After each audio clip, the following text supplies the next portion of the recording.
Alright, so here is our whole fork assembly. We've cleaned it, we've degreased it, and we're going to get ready to put it back together. And I have here laid out in a sequence of order the parts, just in case you didn't catch it upon disassembly. And we'll start over here. This is the bolt, the bottom bolt with the copper washer. We got this kind of mushroom-shaped guy. We have this little inner spring which slides onto this. This is the dampening rod here. You may have noticed there's like a nylon, almost like a piston ring here. Hopefully you didn't take that off or break it, because that's very delicate and there's no replacements for them, so make sure you leave that intact. And then we have our spring with our wide end at the bottom and our taper end up top. Moving up here, here's the actual aluminum fork leg itself. This guy will end up dropping into here. And then up top we have our new seal. We're going to be using the Easy Install seals, and you'll see in a minute here why we're called Easy Installs. It has a top ring, snap ring, and then here's our dust boot. And then our fork leg, or fork tube I should say, this is the leg, this is the tube, and then our top cap. And then we also have our drain plug for the fork. So we're going to start assembling it in a very particular order, and we'll just follow along. Alright, so a lot of people ask me why, how do I know which fork seals to pick and why? I prefer using the Easy Install seals because, well, they're easy to put in. However, they can leak if your fork has excessive play, meaning here's our fork tube and here's our fork leg, right? And we drop our tube into the leg here, and we have excessive play inside of here, meaning that the inside of this is worn out. The seals are leak. So this one feels kind of normal, about right. But if you feel it really wiggling a lot and you're not sure, you might want to go with the standard style seals because they tend to seal better. But we're going to use the Easy Installs on this because, again, I really like them a lot and they're so simple to use. So we're going to go ahead and start the reassembly of everything. Our first part to put in is this little T-shaped guy. With the big end goes down. So drop him in. Alright, our next part is, this is our dampening rod here. This is what actually meters the oil through the fork when you hit a bump. It goes inside the top of the fork tube here, and actually the spring goes on first.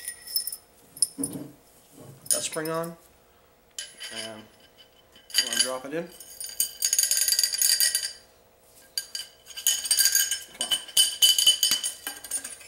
There it goes, at the bottom there. Just like that. I'm going to take this whole assembly and I'll put it in here, but before I do that, I'm going to put my fork seals in. Here's where the Easy Installs make it nice. Everybody's going to take the seal just like this. Can you see it on the side?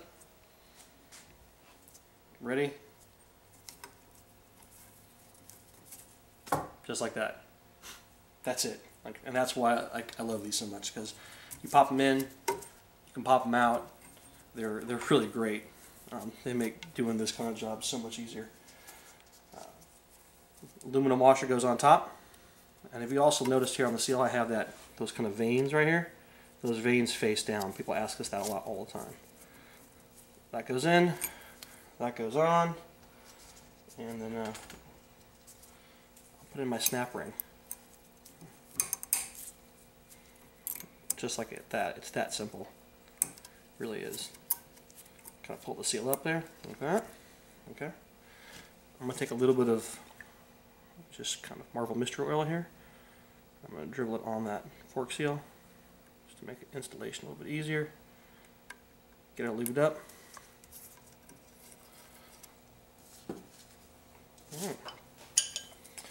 Here's my fork tube assembly going together.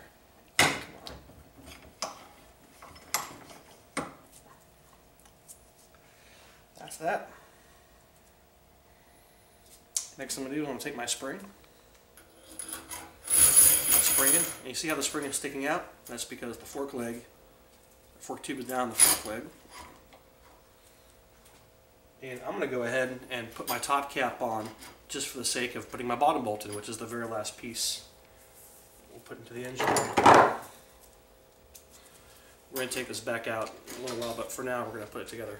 So it's spring loaded, like I said, so you have to kind of push down and get the thread started as you turn.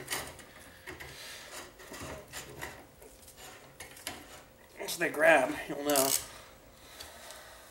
That doesn't feel right.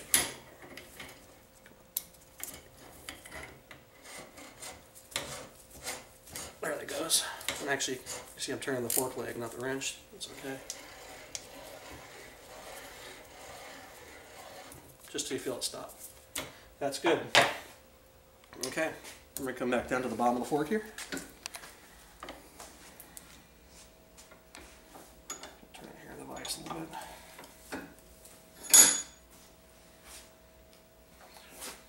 Go ahead and just put my drain screw in. People tend to over tighten this one. It doesn't have to be that tight. Just snug. Feel it seat.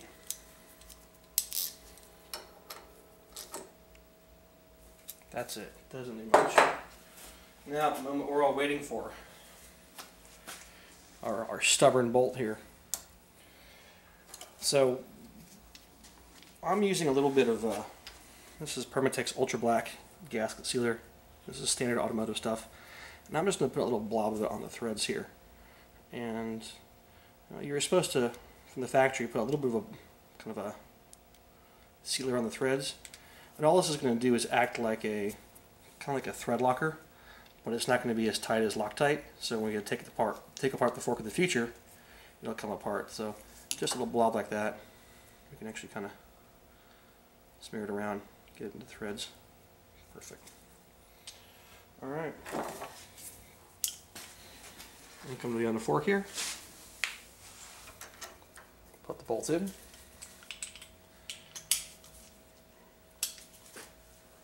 Take my wrench and just get it started.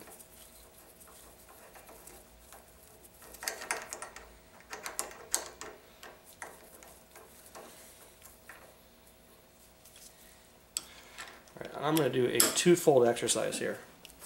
I want to be tightening this guy up. At the same time, I'm going to be pushing on this fork leg, which pushes on the spring and puts some pressure on that dampening rod tube so we can get this guy good and snug.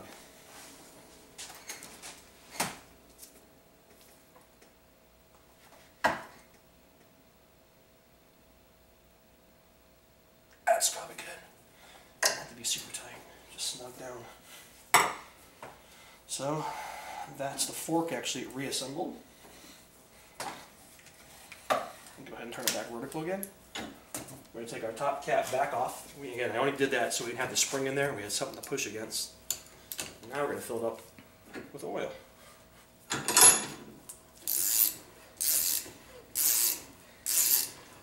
if you don't keep your thumb on this thing, when that spring lets go, boom, it's going to just shoot out. Alright, top cap's off. Get my spring back out. And now it's time for fork oil. Again, we're going to use a 15-weight fork oil. Here, let that go down. And this bike uses approximately 160 to 165 cc's of fork oil. So that's where our graduated cylinder comes in handy. This one's 100 cc's, so I'll put 165 in.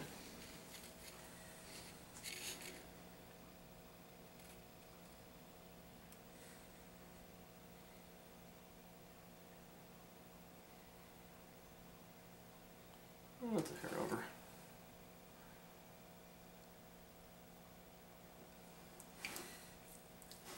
About 100 there. All right.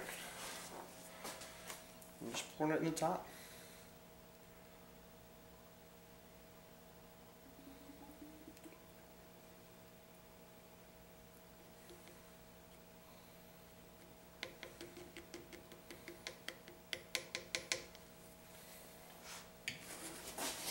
Let's do another 65.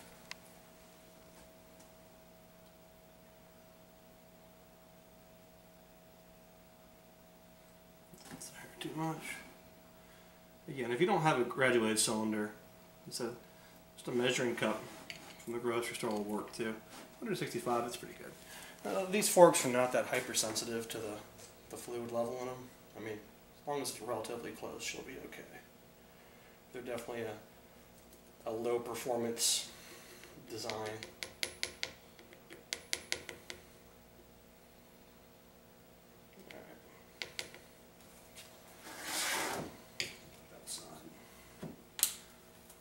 Okay, so now we have our fork leg full of oil. And all I'm going to do is actually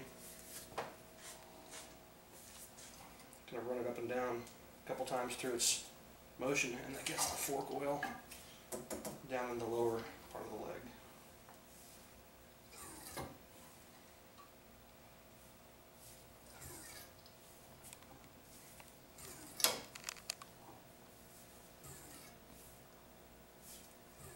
That's pretty good right there. Okay, our fork spring back in, big side down, little side up, and we'll get to our top cap.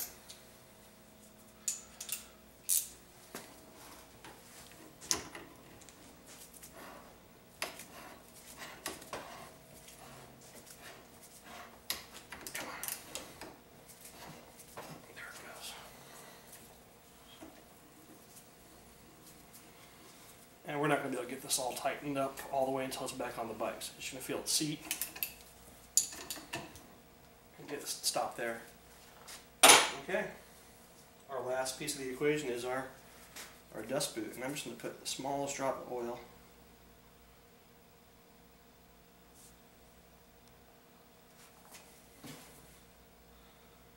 inside of that there.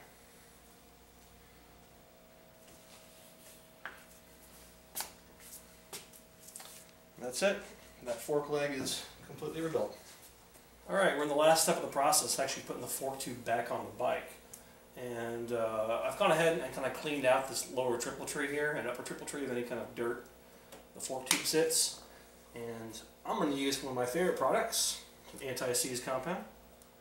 And I always like to put it on any bolts I'm putting back together on a bike just because, well, things get sticky. So just a little bit of anti-seize compound on this guy. This is our lower triple tree belt right there. Started. My upper triple tree, which is made of aluminum, so we'll put a little bit on that bolt as well up here. Alright, so a lot of you 360 owners and 350 owners have seen that these upper triple trees are cracked, kind of right in here. And that's because people over torque this upper clamp, and truthfully it doesn't have to be very tight at all. It doesn't do much work other than kind of align the handlebars with the fork tube. It's actually the lower fork tree that does all the work. So I'm going to stop there. That's good. Okay, here's our fork tube. All I'm going to do is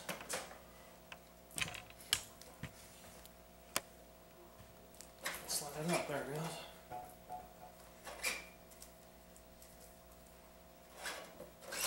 Okay. So at this point you can decide if you want to drop your forks a little bit. I'm going to bring this one kind of level there. Just wherever you decide to go, do. It needs to be even per side. That's probably pretty good.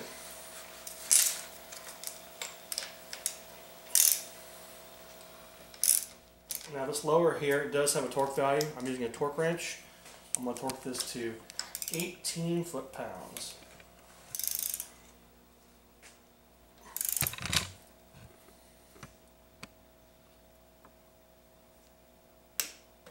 Right there. That's it. Alright, I'm going to go up top here. The top one.